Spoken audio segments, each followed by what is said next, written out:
Today, the first of far too many funerals in a small community, forever changed by tragedy. It was 3 painful days ago that 20 young children and 6 adults were killed by a lone gunman inside a Connecticut elementary school. A mass shooting that sent shockwaves of grief across the country. As the families of the victims prepare to say their goodbyes, ABC's Juju Chang reports from Newtown, Connecticut. Juju? Cynthia, Sandy Hook Elementary School is closed again tomorrow, and when the children do return, it'll be to an altogether different campus. Meanwhile, this tiny New England town is now covered with growing memorials like this one. They begin to take on the feeling of a sacred site as people make pilgrimages from all over for some silent reflection as a nation undergoes a moment of soul searching. Under a cold, steady rain, a wave of communal grief continues to wash over Newtown. Memorials growing in sets of 20 for the children. 20 Christmas trees, 20 poinsettias, 20 angels. Today, the first funerals in a town whose faith is being tested in ways it could never have imagined. For 6-year-old Jack Pinto, a huge New York Giants fan whose favorite player paid tribute on his cleats. And Noah Posner, whose twin sister survived in another classroom. May their souls be bound up in the bond of life eternal. Rabbi Shaul Praver struggled to find the right words at the prayer vigil last night for a nation that paused to join Newtown in mourning. Today, a much tougher task, a eulogy for a 6-year-old.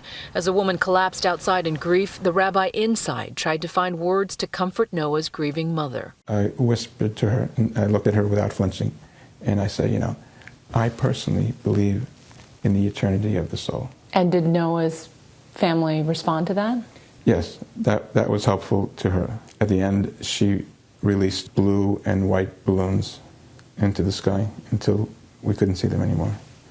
And that was a good symbol, you know, to let it go. She said, you know, go my son into the blue skies, go my son into the green pastures. Krista Ricos is planning her daughter's funeral for tomorrow. Jessica, who loved horses and orcas, was devoted to her 2 younger siblings and left behind an unexpected gift, a diary. I just opened the book and it was exactly what I needed because it says, "I love you so much, Mama. Love, Jessica," with a little heart. And it was like she was, you know, telling me that she's watching us and she knows how hard this must be for us and she wants to know how much she loved us and she knows how much she was loved. Others are telling harrowing stories of survival. They were sitting there, and I had no idea why they were there. A neighbor found 6 children huddled at the end of his driveway and took them in. They'd been in Vicky Soto's first grade class. And these 2 boys kept saying, "We can't go back to school. We can't go back to school. Our teacher's dead. Mrs. Soto, we don't have a teacher." And I couldn't believe it. The school nurse told ABC's George Stephanopoulos how she crouched under her desk and held her breath. While you're under there, you actually see the feet of the shooter? I could see him from the knees down, see the legs. Right in front of you. 20 feet away, facing his feet, his boots were facing my desk. And then he turned and walked away? And then turned, it was seconds, and then turned and walked out, and I heard the door close. Schools in 5 states, including nearby Ridgefield, Connecticut, Turn around. It's closed. on lockdown due to heightened suspicions, as many districts fast-track new security plans. Please stay in lockdown mode until you hear an all-clear announcement. Sandy Hook Elementary School was closed today. No one knows when students will return or even if they'll go back. But some were able to put it all out of their minds just for a little while. Kindergarten through 2. Lacrosse players from New Haven University volunteered to help lift the kids' spirits.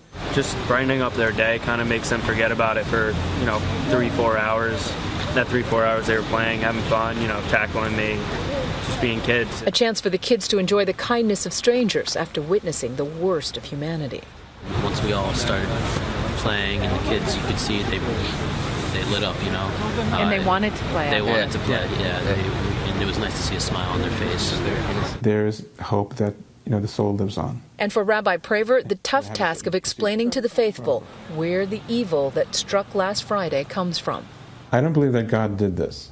I believe that a crazy man did this. The meaning in it, is not trying to understand, why God does something. Somehow we got here. We have to not necessarily always look towards God, but look towards humanity and say, what is it that we've done that has created this environment? The clergy of this small New England town say that the horrors of last week have helped bond people together spiritually.